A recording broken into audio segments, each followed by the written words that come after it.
اعوذ باللہ من الشیطان الرجیم بسم اللہ الرحمن الرحیم وَإِذْ قُلْتُمْ يَا مُوسَىٰ لَن نَّصْبِرَ عَلَىٰ طَعَامٍ وَاحِدٍ فَادْعُ لَنَا رَبَّكَ يُخْرِجْ لَنَا مِمَّا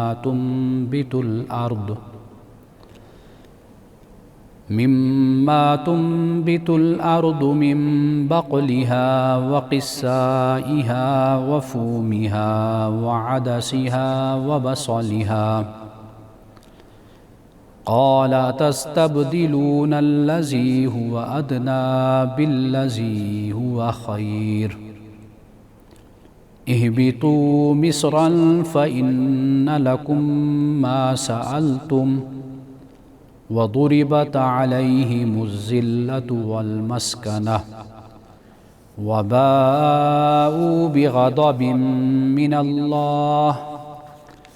ذلك بأنهم كانوا يكفرون بآيات الله ويقتلون النبيين بغير الحق ذلك بما عصوا وكانوا يعتدون صدق اللہ العظیم۔ اور یاد کرو جب تم نے کہا اے موسیٰ ہم ایک ہی کھانے پر صبر نہیں کر سکتے، تو اپنے رب سے ہمارے لیے دعا کرو کہ وہ ہمارے لیے ان چیزوں میں سے نکالے جو زمین اگاتی ہے، اپنی سبزیوں، ککڑیوں، لہسن، مسور اور پیاز میں سے۔ فرمایا کیا تم اعلیٰ کو ادنا سے بدلنا چاہتے ہو؟ کسی شہر میں اترو تو وہ چیز تمہیں ملے گی جو تم نے طلب کی ہے، اور ان پر ذلت اور پست ہمتی تھوپ دی گئی، اور وہ خدا کا غضب لے کر لوٹے، یہ اس سبب سے کہ وہ اللہ کی آیات کا انکار کرتے تھے اور نبیوں کو ناحق قتل کرتے، یہ اس وجہ سے کہ انہوں نے نافرمانی کی اور وہ حد سے بڑھ جانے والے تھے۔ پروگرام الکلام میں آپ تمام دیکھنے والوں کو خوش آمدید۔ سلسلہ کلام جو اب تک ہم نے گفتگو کی وہ یہ ہے کہ حضرت موسیٰ علیہ السلام نے جب اپنی قوم کو فرعون کے ظلم سے اور اس کی بادشاہت سے نکال کر جب آپ لے کر چلے مصر سے، تو راستے میں سفر کے دوران بہت سے واقعات اور بہت سے حادثات رونما ہوئے، لیکن اللہ سبحانہ و تعالیٰ نے ہر موقع پر حضرت موسیٰ علیہ السلام بلکہ جو بنی اسرائیل ہیں ان کی اللہ نے مدد فرمائی، اور اسی مدد سے یہ بھی تھا کہ من و سلوہ اللہ سبحانہ و تعالیٰ نے اتارا، یعنی اللہ نے اس کا انتظام اسی زمین پر ان کے لیے کر دیا۔ اور جب پانی کی ضرورت ہوئی تو حضرت موسیٰ علیہ السلام سے اللہ پاک نے یہ فرمایا کہ آپ اپنا عصا پتھر پہ ماریے، چٹان پہ ماریے، تو پھر اس میں سے 12 چشمے پانی کے پھوٹ پڑے، اور ہر قبیلے نے، ہر خاندان نے، ہر شخص نے اپنی پینے کی جگہ اس نے معلوم کر لی اور وہاں پر پانی ان کو ملا۔ اب آگے قرآن پاک یہ بیان کرتا ہے کہ یہ قوم ایسی جو حضرت موسیٰ علیہ السلام کے ساتھ چلی، چونکہ ساری زندگی تو غلامی میں بسر کر دی تھی، اب غلامی کے اثرات تو آہستہ آہستہ ہی جاتے ہیں، اب ذرا کوئی دکھ کوئی تکلیف پہنچتی ان کو تو یہ مصر کے زمانے کو اور دور کو یاد کرنے لگ جاتے ہیں۔ یہ بھی ایک بڑی ناشکری کی مثال ہوتی ہے، ناشکری کی بات ہوتی ہے کہ آپ اس زمانے کو یاد کریں کہ جو زمانہ ذلت کا زمانہ تھا، وہ زمانہ جو ظلم کا زمانہ تھا، وہ زمانہ کہ جو بے بسی کا زمانہ تھا، کہ جسے قرآن پاک نے بیان کیا، بلکہ بائبل میں بھی اسے بیان کیا گیا کہ نہ عورتوں کی عزت محفوظ تھی، عورتوں کو زندہ رکھا جاتا تھا اور ان کے نوجوانوں کو قتل کر دیا جاتا تھا یا بچوں کو مار دیا جاتا تھا، جیسے حضرت موسیٰ علیہ السلام کے واقعہ میں بھی اس کو ہم نے پڑھا اور اس کو ہم نے سنا ہے کہ کس طریقے سے موسیٰ نے، حضرت موسیٰ علیہ السلام کی والدہ نے اللہ کی رہنمائی میں آپ کو دریا کی لہروں کے سپرد کر دیا تھا، ایک ٹوکری میں ڈال کر، اور پھر اپنی بیٹی سے کہا کہ ذرا موسیٰ کی بہن سے کہ دیکھتے رہنا اس کو۔ تو اللہ تعالیٰ نے اس طریقے سے پھر جو دشمن دین تھا، دشمن موسیٰ تھا، اس کے محل میں ہی حضرت موسیٰ علیہ السلام کی پرورش ہوئی۔ اب آپ یہ دیکھیے کہ یہ قوم کہ جو شدید ذلت اور انتہا کی پستی میں زندگی گزار رہی تھی، جہاں سے موسیٰ علیہ السلام لے کر ان کو نکلے، لیکن اب یہ کیا ہے؟ اب یہ اس زمانے کو یاد کرتے ہیں۔ بائبل اس بات کو بیان کرتی ہے کہ کہتے ہیں کہ ہم تو اس دور میں مچھلی کھایا کرتے تھے، وہاں پر تو ہمیں اچھی غذا ملتی تھی، تو آپ ہمیں کدھر لے کر آ گئے ہو؟ ہمیں تو صرف من اور سلوہ ہی مل رہا ہے۔ من اور سلوہ پہ میں نے بات کی تھی، تو یہ یعنی شبنم کی طرح قطرے کہ جو سورج کے طلوع ہونے تک رہتے ہیں، پھر اس کے بعد وہ ایک روایت کے مطابق یہ کہ اس کے بعد پھر وہ ختم ہو جاتے ہیں، ایک وہ کہ جو درختوں پر لگتی ہے۔ تو یہ مختلف بیان ہے، لیکن مطلب یہ ہے کہ یہ وہ چیز ہے جو خدا نے انتظام کیا، اور وہ مزیدار بھی ہے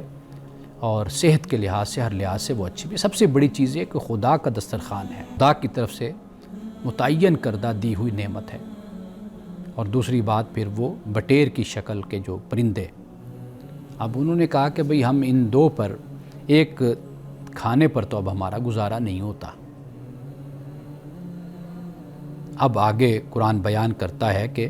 انہوں نے کہا کہ ہمیں تو جو زمین جو اگاتی ہے نا، وہ ہمیں وہ دو۔ ان میں سے کہا کہ ایک تو بقل ہے، یعنی بقل سے مراد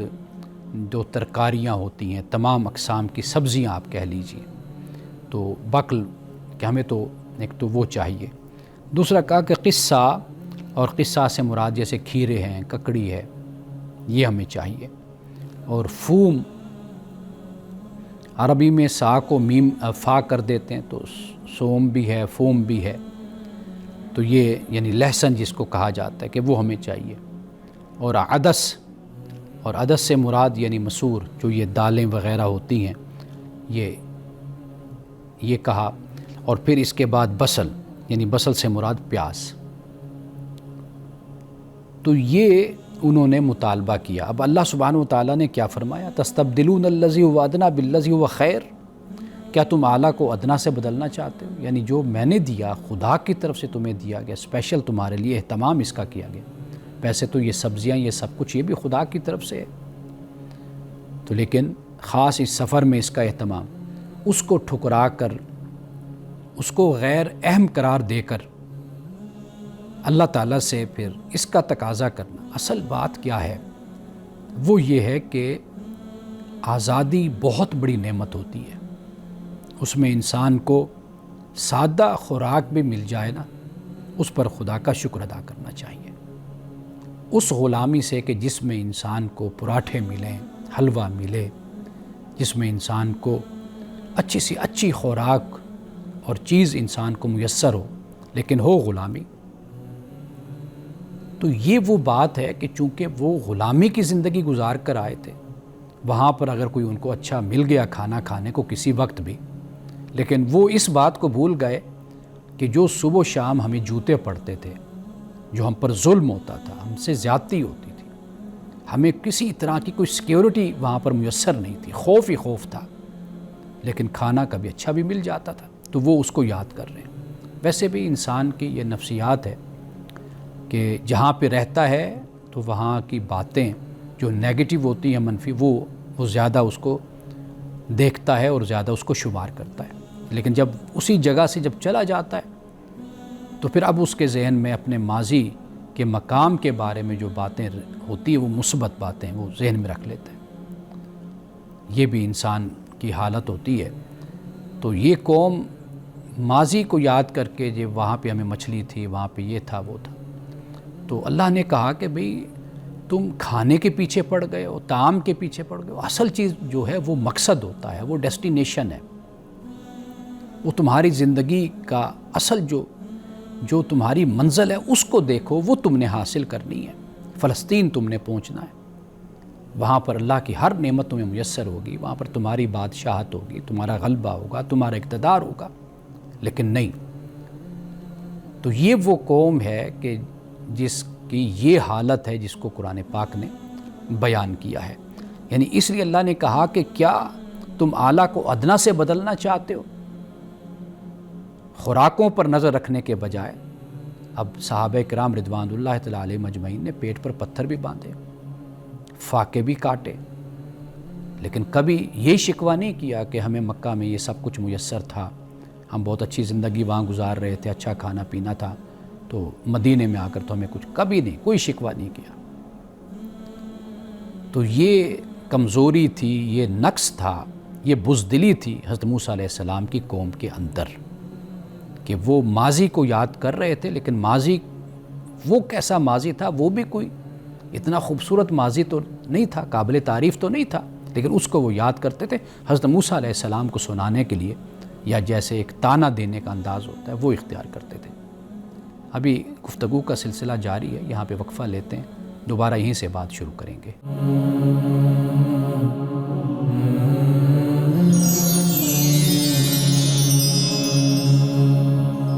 اللہ سبحانہ و تعالیٰ نے یہ فرما دیا کہ کیا تم اعلیٰ کو ادنا سے بدلنا چاہتے ہو، پھر اس کے بعد فرمایا کہ اہبطوا مصرا، کہ تم شہر میں اتر جاؤ۔ اب یہاں پر شہر سے مراد وہ مصر نہیں ہے، یعنی ایجپٹ نہیں ہے، یہ مصر یعنی شہر مراد ہے۔ بات نے وادی تیہ کا بھی مفسرین نے ذکر کیا، لیکن قرآن پاک نے اس کا ذکر نہیں کیا۔ فَإِنَّ لَكُمْ مَا سَأَلْتُمْ، فرمایا کہ جو تم چیز مانگ رہے ہو نا، جس کا تم نے سوال کیا، وہ تمہیں وہاں پر فرمایا کہ تمہارے لیے موجود ہوگی، شہر میں تم اتر جاؤ۔ لیکن فرمایا کہ وَضُرِبَتْ عَلَيْهِمُ الذِّلَّةُ وَالْمَسْكَنَةُ، ذلت اور پست ہمتی، مسکنہ، یہ تم پر تھوپ دی گئی ہے، ان پر تھوپ دی گئی۔ قرآن پاک نے دو مقامات ہیں جہاں اس حوالے سے گفتگو کرتے ہوئے فرمایا کہ ضربت علیہم الذلۃ والمسکنہ اینما ثقفوا، جہاں بھی تم جاؤ گے نا، تم پر ذلت اور مسکنہ کو تم پر تھوپ دیا جائے گا، جس جگہ بھی جاؤ گے تم پر یہ ہوگا۔ الا بحبل من اللہ، یا تو یہ ہے کہ اللہ کی رسی کو تم تھامو گے، یعنی کہ خدا کے ساتھ تم عہد پورا کرو گے، تو پھر اس ذلت اور مسکنہ سے تم نکلو گے۔ یا دوسری صورت جو ہوگی وہ یہ ہوگی کہ اقوام کے ساتھ یا لوگوں کے ساتھ تمہارا کوئی معاہدہ ہوگا، تو اس کی وجہ سے تمہیں کوئی تحفظ مل جائے، تمہیں ذلت اور اس مسکنہ سے، بے بسی سے اور پست ہمتی سے تمہیں چھٹکارا ہو جائے۔ یہ دو صورتیں قرآن پاک نے بیان کی، بلکہ جب ایک مقام پہ یہ فرمایا نا کہ وَإِسْتَأَذَّنَ رَبُّكَ لَيَبْعَثَنَّ عَلَيْهِمْ إِلَىٰ يَوْمِ الْقِيَامَةِ مَن يَسُومُهُمْ سُوءَ الْعَذَابِ، کہ یہ تیرے رب کا یہ اب اعلان ہے کہ ان پر قیامت تک کے لیے اللہ تعالیٰ ان پر مسلط کر دے گا۔ کنہیں مسلط کرے گا؟ جو انہیں سزا دیتے رہیں گے، عذاب دیتے رہیں گے، برا عذاب۔ ان ربک لسریع العقاب، بے شک تیرے رب عقاب میں، سزا دینے میں تیزی کرنے والا ہے، یعنی جب مہلت گزر گئی، مدت گزر گئی تو پھر تیزی۔ تو لہٰذا یہاں پر جب یہ فرمائے نا کہ الی یوم القیامہ، یہ اس صورت میں ہے کہ جب نہ خدا کے ساتھ معاہدہ اور نہ لوگوں کے ساتھ معاہدہ، تو پھر یہ قیامت تک یہی معاملہ۔ آپ دیکھ لیجئے کہ یہ قوم اقوام عالم میں بے شک یہ جس کمال پر اور جس عروج پر بھی پہنچ جائے، اور ہے عروج اور کمال پر، اس میں کوئی شک نہیں، لیکن وہ جو ذلت ہے یا مسکنہ ہے یا وہ جو بے عزتی ہے، وہ جو ایک احترام ہوتا ہے قوموں کا، وہ آج تک ان کو نہیں مل سکا اور قیامت تک نہیں ملے گا، کچھ اپنی حرکتوں کی وجہ سے، اور کوئی خدا کا جو غضب ہے وہ کچھ اس طرح ان پر مسلط ہوا ہے کہ یہ کبھی بھی وہ مقام اور مرتبہ جو دنیا میں اقوام کو ملتا ہے وہ ان کو کبھی نہیں نصیب ہوا۔ یہ دو باتیں قرآن پاک نے بیان یہاں پر کی ہیں، الا بحبل من اللہ وحبل من الناس۔ یہ دو صورتیں ہوں گی تو کوئی چھٹکارے کی صورت بنے گی، ورنہ کیا ہوگا؟ قیامت تک کے لیے ان کے ساتھ یہی معاملہ چلتا رہے گا۔ اب اس کے بعد فرمایا وباؤ بغضب من اللہ، اور یہ اللہ کا غضب لے کر یہ لوگ لوٹے، اور وجہ کیا ہے؟ کانوا یکفرون بآیات اللہ، اللہ کی آیات کا یہ انکار کرتے تھے، ویقتلون النبیین بغیر الحق، اور انبیاء کا ناحق قتل کرتے تھے۔ اللہ کی آیات کا انکار، جب یہ اسلوب اور انداز اختیار کیا جاتا ہے نا جی ناظرین قرآن پاک میں، تو پھر اس سے مراد یہ ہوتا ہے کہ سرکشی اپنے انتہا کو پہنچ گئی، یعنی کہ ان کو پتہ نہیں تھا، یہ جانتے تھے، سمجھتے تھے، رسول اللہ کی آمد سے پہلے بھی ان کو سب کچھ پتہ تھا کہ آپ نے آنا ہے۔ یہ حضرت موسیٰ علیہ السلام کو جانتے تھے، حضرت ہارون کا ان کو پتہ تھا، پیغمبر ہیں اللہ کے، ایمان لائے، سب کچھ ہے، لیکن صدیوں پہ پھیلی ہوئی ان کی تاریخ کو اٹھا کر دیکھیے تو سرکشی میں اپنے کمال پر ان کو اصل جو چیز کھا گئی اور جس نے ان کو تباہ کر دیا، ایک تو یہ ہے کہ ہم عالی نسب ہیں، انبیاء علیہ السلام کی ہم اولاد ہیں یا ان سے ہمارا تعلق ہے، عالی نسب، ایک یہ بات۔ دوسری بات یہ کہ ہم یہودی، یعنی ہمارا گروہ، ہمارا دین، یہ چیزیں ان کو تباہ کر گئیں۔ اگر یہی بات اور یہی سوچ، یہی رویہ، یہی نظریہ اگر مسلمانوں میں پیدا ہوگا یا ہوا تو مسلمانوں نے بھی اسی بات کو، مسلمانوں کو بھی اسی چیز نے تباہ کیا، برباد کیا کہ ہم سب سے اعلیٰ ہیں، یا پھر یہ ہے کہ ہم ہی ہیں سب کچھ۔ قرآن پاک نے کئی مقامات پر اس کا رد کیا۔ تو یہ جو ان پر خدا کا غضب ان پر ہوا یا پست ہمتی، اور اس لفظ کی بھی میں ذرا وضاحت کر دوں کہ جو مسکنہ ہے نا، یہ سکون جو لفظ ہم بولتے ہیں، یعنی انسان نقل و حرکت نہیں کر سکتا، اتنی بے بسی ہوتی ہے، بے کسی ہوتی ہے، اتنی بے چارگی چھائی ہوتی ہے، محتاجی اتنی ہوتی ہے۔ جیسے ایک انسان ہے جس کو ہم مسکین کہتے ہیں، قرآن پاک نے زکوٰۃ کے جو مصارف ہیں ان میں سے ایک مصرف مساکین بھی تو ہے نا، وہ اس لیے ہوتا ہے کہ بھئی وہ ان کے پاس اتنے وسائل نہیں ہوتے کہ وہ نقل و حرکت کر سکیں، معاشرے میں موومنٹ جس کو کہتے ہیں کہ وہ ان کے نہیں ہو سکتے۔ تو یہ اس حالت کو قرآن پاک ان کو بیان کرتا ہے۔ وجہ کیا ہے؟ اللہ کی آیات کا انکار۔ جواب دہی بھی تب ہی زیادہ ہوتی جب انسان کو موقع بھی ملے اور پھر انسان اس موقع سے فائدہ نہ اٹھائے، استفادہ نہ کرے۔ ان پر اس لیے خدا کا غضب اترا۔ اور انبیاء کا قتل، حضرت زکریہ علیہ السلام کا قتل ہے، حضرت یحییٰ کا قتل ہے، حضرت یحییٰ علیہ السلام کے ساتھ تو بہت ظلم ہوا۔ یعنی بادشاہ وقت نے صرف ایک، جسے رقاصہ کہتے ہیں، اس کے کہنے پر حضرت یحییٰ علیہ السلام کا سر کاٹ کر ایک برتن میں رکھ کر وہ اس رقاصہ کو پیش کیا تھا۔ اس نے یہ کہا تھا کہ بھئی یحییٰ کا سر لاؤ۔ اسی طرح حضرت مسیح علیہ السلام کے بارے میں بھی تو خیال تو یہی تھا یہودیوں کا کہ ہم نے آپ کو قتل کر دیا ہے۔ اس مسئلے کو بھی قرآن پاک نے بیان کیا سورۃ المائدہ میں۔ تو لہٰذا یہاں پہ یہ دو باتیں ہیں کہ جو یہاں سے خود اندازہ کر لیجئے کہ جو اللہ کے پیغمبروں کا قتل کر دیں تو یہ کتنا بڑا قدم ہے یہ۔ اور یعنی پیغمبر جس کو ایمبیسیڈر، میسنجر جس کو کہا جاتا ہے،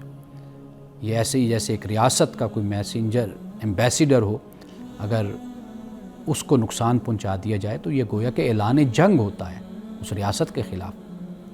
تو یہاں پہ یہی بات بیان کی گئی کہ اللہ کے پیغمبروں کے ساتھ انہوں نے یہی سلوک کیا۔ تو قرآن پاک نے کہا کہ یہ ناحق انبیاء کا قتل کرتے تھے، تو لہٰذا اللہ تعالیٰ کا غضب لے کر یہ لوٹے اور ان پر پست ہمتی اور غربت اور ذلت اور مسکنت کو اللہ تعالیٰ نے ان پر غالب کر دیا، تھوپ دیا ان پر۔ ذالک بما عصوا وکانوا یعتدون۔ پھر دوبارہ دو باتوں کو پھر بیان کیا، یعنی یہاں پر دو باتیں بیان کی، اللہ کی آیات کا انکار اور نبیوں کا قتل ناحق، یہ دو باتیں یہاں پر۔ پھر آگے دو اور، یعنی یہ جیسے ہوتا ہے نا کہ کوئی شخص اتنا برا ہوتا ہے کہ آپ اس کی برائی کو بیان کرنا شروع کریں تو الفاظ کم پڑ جاتے ہیں کہ وہ اتنا یعنی سرکش ہے اور اتنا برا انسان ہے کہ الفاظ ہی ختم ہو رہے ہیں۔ اللہ سبحانہ و تعالیٰ نے 2 باتیں بیان کرنے کے بعد پھر 2 باتیں اور بیان کی، مزید ان کے کردار کو، ان کی سرکشی کو واضح کرنے کے لیے، دکھانے کے لیے کہ یہ اس کردار کے مالک یہ قوم ہے۔ فرمایا کہ ذالک بما عصوا وکانوا یعتدون، یہ کیا ہے؟ عصوا بھی ہے، عصوا سے مراد یعنی نافرمانی، اور پھر یعتدون بھی ہے، حد سے بڑھ جانے والے۔ نافرمانی انسان کر لیتا ہے، نافرمانی ہو جاتی ہے، گناہ ہو جاتا ہے انسان سے، لیکن یہ جو یعتدون ہے، حد سے بڑھ جانا، یہ اس پہلو کو بیان کرتا ہے کہ ان کے لیے دین اور شریعت کی کوئی اہمیت نہیں تھی، پیغمبر کی شخصیت کی، ذات کی، اور پیغمبر کی نصیحت کی اور واعظ کی اور اللہ کے دین کو جو وہ بیان کرتا تھا اس کی کوئی اہمیت نہیں۔ یہ اس بات کو بیان کرتی ہے۔ تو لہٰذا ہمیں ایک بات ضرور سمجھ لینی چاہیے، اللہ تعالیٰ نے اگر اس قوم کا ذکر کیا ہے تو یہ ہمارے لیے اس میں سبق ہے بحیثیت قوم، یعنی یہ وہ قوم ہے کہ جو انبیاء علیہ السلام کی اولاد ہے، یہ وہ قوم ہے جن میں بڑی تعداد میں انبیاء تشریف لائے۔ اگر اتنی بڑی تعداد میں انبیاء کے آنے کے باوجود اور انبیاء کی اولاد ہونے کے باوجود بھی ان کے لیے کوئی خلاصی کا راستہ، کوئی نجات کا راستہ نہیں بن سکا، سوائے اس معیار کے جو خدا نے دے دیا کہ بھئی یہ اللہ کا پیغام ہے، یہ میرا پیغام ہے، اس پر تم پورے اترو، ایمان اور عمل صالح کی زندگی گزارو۔ تو ہمارے لیے بھلا کیا راستہ ہوگا کہ ہم اگر نافرمانی میں زندگی گزارتے ہیں اور یہ خواہش رکھیں کہ دنیا بھی ہماری ایسے بن جائے گی اور آخرت بھی بن جائے گی؟ تو نہیں، ایک یہ بات ہمیں سمجھ لینی چاہیے۔ دوسری بات یہ بھی یاد رکھیے کہ اللہ سبحانہ و تعالیٰ سزا دیتا ہے اور عذاب دیتا ہے، لیکن وہ ایسے نہیں دیتا۔ یہ قوموں کے اجتماعی گناہ ہوتے ہیں، معصیتیں ہوتی ہیں، نافرمانیاں ہوتی ہیں، سرکشی ہوتی ہے، اس بنیاد پر خدا پھر قوم کو سزا دیتا ہے۔ ایسے نہیں ہے کہ فوری یہ جھٹ پٹ یہ کام ایسے ہو جائے، نہیں، یہ سالوں پر بھی محیط ہوتا ہے معاملہ، یہ صدیوں پر بھی محیط ہوتا ہے۔ تو قرآن پاک نے اس کو بڑے واضح انداز میں بیان کر دیا ہے۔ انشاءاللہ اس کے بعد کل جب ہم بات کریں گے تو سورۃ البقرہ کی آیت نمبر 62 یہ آیت بھی بہت اہم ہے، کیونکہ اس سے بڑے سوالات پیدا ہوتے ہیں اور لوگ اس حوالے سے پوچھتے بھی ہیں۔ تو انشاءاللہ اس پہ ہم کل بات کریں گے۔ وقفے کے بعد آپ کے سوالات کی طرف آئیں گے، چند سوالات آپ نے بھیجے ہیں تو انشاءاللہ ہم ان پہ بات کرتے ہیں۔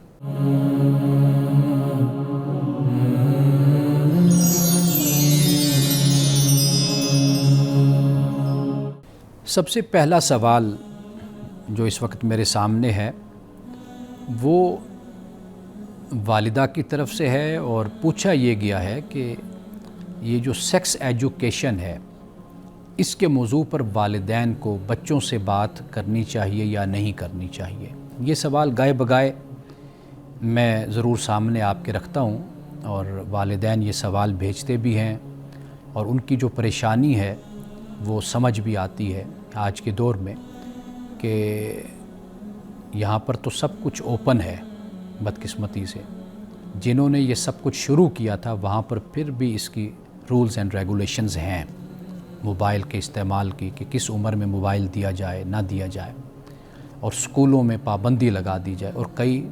سکولوں میں ممالک کے سکولز میں پابندی بھی لگا دی گئی کہ موبائل نہیں لایا جا سکتا یا اس عمر کے بچوں کو موبائل نہیں دینا چاہیے۔ ایسے بہت کچھ ہیں جنہوں نے اس کو بنایا، ایجاد کیا، تو انہوں نے اس کے قیود اور حدود بھی اس کے مقرر کی ہیں، لیکن بدقسمتی یہ کہ ہمارے ہاں والدین کی پریشانی کی جو بنیادی ایک وجہ ہے وہ یہ کہ ایک تو ان کا اپنا کنٹرول نہیں ہے، یعنی وہ اپنا کنٹرول کھوتے چلے جا رہے ہیں۔ دوسری بات یہ ہے کہ ملکی سطح پر بھی کوئی ایسا قانون، ایسا ضابطہ، ایسا طریقہ بھی نہیں ابھی تک میرے علم میں کہ جس بنیاد پر کچھ چیزوں پر پابندی ہو یا کچھ عمر کے لحاظ سے کچھ تعلیم اور تربیت اسکولوں میں، کالجوں میں، یونیورسٹیوں میں دی جائے، وہ بھی ابھی تک اس کا بھی بڑا فقدان ہے، بلکہ نہ ہونے کے برابر والی صورت ہمارے ہاں نظر آتی ہے۔ تو یہ بہت افسوسناک ہے، معاشرے کو پورے کو اس حوالے سے حساس ہونا چاہیے، پریشان ہونا چاہیے، خبردار ہونا چاہیے۔ یعنی ایک تو وہ لوگ جو اہل حل و عقد ہیں، حکمران ہیں، سربراہ ہیں، ادارے ہیں، وہ ہیں، پھر اساتذہ ہیں، پھر علماء ہیں، مساجد کا ممبر ہے، تو جہاں سے یہ آواز بلند ہونی چاہیے، بچوں کو اس حوالے سے بتایا جانا چاہیے۔ دیکھیے والدین کی یہ ذمہ داری ہے، اس میں کوئی شرم و حیا کی بات نہیں ہے۔ جس چیز کی ممانعت ہے وہ آوارگی ہے، اور وہ سب کچھ دکھانا ہے کہ جس کی ضرورت نہیں ہے، جو بے حیائی اور بدی اور بدکاری میں آتا ہے اس کی ممانعت ہے اور وہ حرام ہے۔ ہم بات کر رہے ہیں سیکس ایجوکیشن کی، جنسی تعلیم کی، اس پر کوئی پابندی نہیں ہے، اس کی کوئی ممانعت نہیں ہے، بلکہ قرآن پاک جب یہ کہتے ہیں نا یا ایھا الذین آمنوا قوا انفسکم واہلیکم نارا، اے ایمان والو خود کو بھی آگ سے بچاؤ اور اپنے گھر والوں کو بھی بچاؤ، تو ایک لحاظ سے یہ ذمہ داری بن جاتی ہے کہ والدین اپنے بچوں کو آگ سے بچائیں، یعنی ان کو سمجھائیں، ان کو نصیحت کریں، ان کی رہنمائی کریں کہ وہ اچھی زندگی گزاریں۔ اب اس حوالے سے جو طریقہ اختیار کیا جا سکتا ہے، ایک تو یہ ہے کہ عمر کے لحاظ سے مناسب گفتگو کی جائے، یعنی بچپن میں جیسے شرم و حیا، جسم کی حفاظت اور حدود کا جو شعور ہے یہ دیا جائے۔ پھر بچے بڑے ہوتے ہیں، جیسے جوانی ہے تو اس میں پاکیزگی کے مسائل ہیں، نظافت کے مسائل ہیں، طہارت کے مسائل ہیں، نجاست کے بارے میں بتانا ہے، یہ ہے۔ اور اگر نکاح کے قریب کی جیسے عمر ہوتی ہے تو پھر نکاح کی اہمیت ہے، خواہشات پر قابو پانا، اور اس کی بھی تربیت اور یہ بھی ہونی چاہیے، جسے ضبط نفس کہا جاتا ہے۔ اس لیے تو اسلام نے روزوں کا تصور دیا، نماز کا تصور بھی اس لیے، پاکیزگی نفس انسان کو حاصل ہوتا ہے۔ اور پھر اسی طریقے سے زنا کے بارے میں بتایا جائے کہ یہ جو گناہ ہے، بدکاری ہے، اور پھر شادی سے پہلے کی جو زندگی اس کے بارے میں آگاہ کیا جائے۔ اور یہ بات بھی یاد رکھیے کہ بچوں کو جسمانی تبدیلیوں یعنی پیوبرٹی جس کو ہم کہتے ہیں، بلوغت اور احساسات کے بارے میں سکھانا یہ بے شرمی اور بے حیائی نہیں ہے، یہ والدین کی ذمہ داریوں میں سے ذمہ داری ہے۔ یعنی ہمارے ہاں بدقسمتی یہ ہے کہ بچی جوان جب ہوتی ہے تب اس کو پتہ چلتا ہے اپنی جسمانی تبدیلیوں کا، یا دیگر جو فطری مسائل ہوتے ہیں ان کا اس کو اس وقت جا کر پتہ چلتا ہے، اور اس کو پہلے اس بارے میں خبردار نہیں کیا جاتا، اس کو بتایا نہیں جاتا کہ جیسے وہ اس عمر میں قدم رکھے، جوانی کے قریب ہو، تو والدہ کی یہ ذمہ داری بن جاتی ہے کہ وہ اپنی بچی کو اس بارے میں بتائے۔ تو لہٰذا اگر آپ یہ چیزیں ڈسکس کرتے ہیں تو یہ بچوں کو محفوظ کرنے کا طریقہ ہے، مطمئن کرنے کا طریقہ ہے، اور بچوں کو باوقار بنانے کا طریقہ ہے۔ ورنہ بچے ہوں یا بچیاں، وہ اپنا کانفیڈنس لوز کر بیٹھتی ہیں، اسی وجہ سے پریشان ہو جاتی ہیں کہ یہ کیا ہو گیا۔ تو لہٰذا اگر آپ بتاتے ہیں تو یہ بچوں کو محفوظ، مطمئن اور باوقار کرنے کی طرف آپ کا قدم ہوگا۔ اور پھر یہ ہے کہ خاموشی نہیں اختیار کرنی چاہیے، حکمت کا راستہ اور طریقہ اختیار کرنا چاہیے۔ یعنی اسلام والدین کو خاموش رہنے کا یہ نہیں کہتا، بلکہ دانش مندی سے، حیا اور بصیرت کے ساتھ بات کرنے کا حکم دیتا ہے۔ اور خاموشی یہ اگر آپ اختیار کریں گے تو بچوں میں ایک غلط تجسس بچوں کے اندر پیدا ہوتا ہے، یعنی غلط سمت پہ جانے کا تجسس، کریوسٹی ان کے اندر پیدا ہوتی ہے۔ جبکہ جو تعلیم ہے، جو آپ سمجھائیں گے، بتائیں گے، اس سے بچوں کو صحیح سمت کا بھی پتہ چلے گا اور بچوں کو شعور بھی ملے گا۔ تو لہٰذا یہ بات آپ یاد رکھیے کہ دو چیزوں میں ہمیشہ فرق کیجیے، ایک جنسی تعلیم ہے اور ایک جنسی بے راہ روی ہے۔ جنسی بے راہ روی کے اسلام خلاف ہے، جنسی تعلیم کے خلاف نہیں ہے۔ اگر آپ نہیں بتائیں گے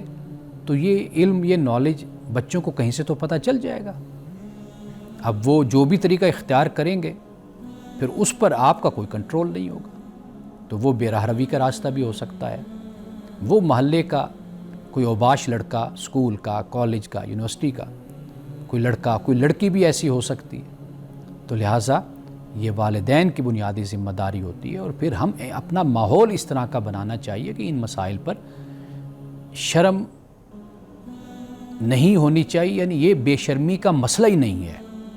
یہ شرم و حیا کے عین مطابق ہے کہ ان باتوں کا انسان کو، ایک نوجوان بچے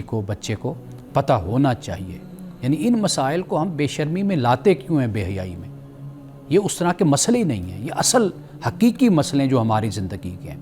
جب آپ اس طرح کی باتیں کریں گے تو اس سے جو بچے ہیں وہ خود پھر ہچکچائیں گے کچھ بتانے اور کہنے میں، یہ بھی آپ کے لیے آئندہ زندگی میں آپ کے لیے شرم اور حیا کا، آپ کہہ لیجئے کہ آپ کے لیے خفگی اور شرمندگی کا باعث بنیں گی یہ باتیں۔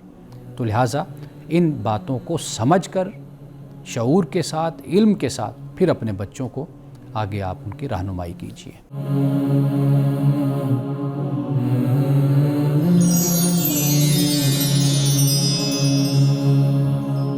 ہماری بہن نے یہ ایک سوال بھیجا ہے،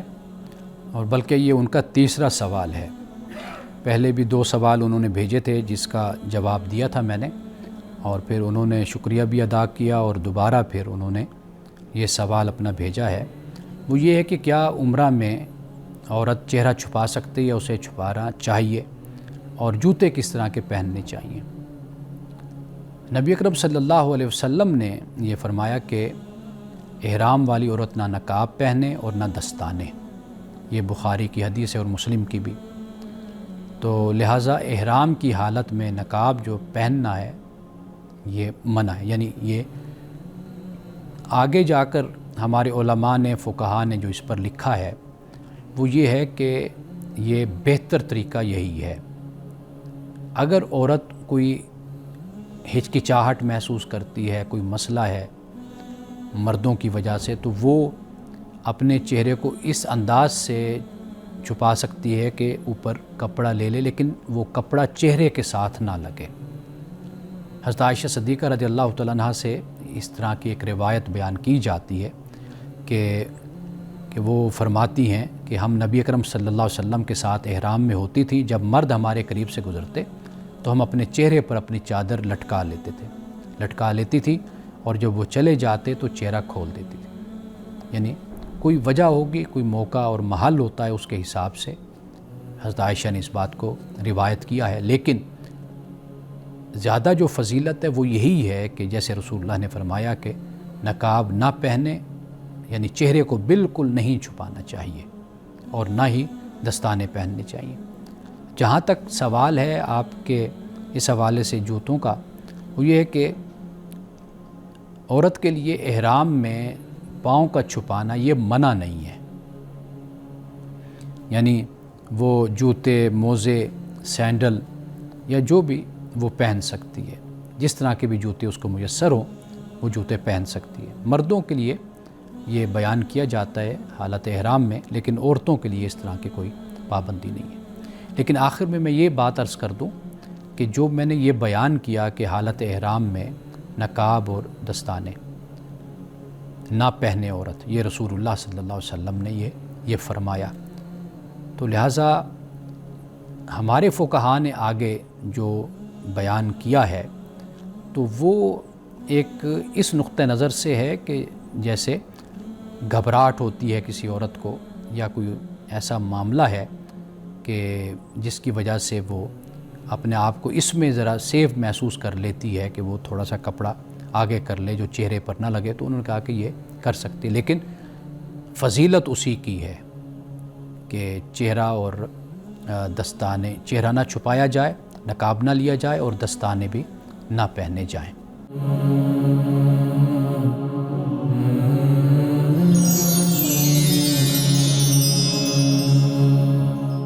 رسول اللہ صلی اللہ علیہ وسلم نے فرمایا کہ کسی مسلمان کا بہترین صدقہ یہ ہے کہ وہ خود علم سیکھے اور اپنے مسلمان بھائی کو سکھائے۔ یہ بہترین صدقہ، سب سے اعلیٰ، افضل، عرفہ جو صدقہ ہے وہ یہ ہے۔ آپ دیکھ لیجئے کہ رسول اللہ صلی اللہ علیہ وسلم نے مال کے بھی صدقے کو بیان کیا ہے، اس میں کوئی شک نہیں ہے کہ مال کا بھی صدقہ ہے، مال خرچ کرتے ہیں آپ اللہ کی راہ میں، لیکن آپ نے فرمایا کہ افضل الصدقہ تھی، صدقوں میں سے سب سے زیادہ جو افضل صدقہ ہے وہ یہ ہوتا ہے کہ آپ خود بھی علم سیکھیں اور اپنے بھائی کو بھی آپ علم سکھائیے۔ انہی الفاظ کے ساتھ اجازت دیجیے، انشاءاللہ کل دوبارہ آپ سے ملاقات ہوگی۔ السلام علیکم ورحمۃ اللہ وبرکاتہ۔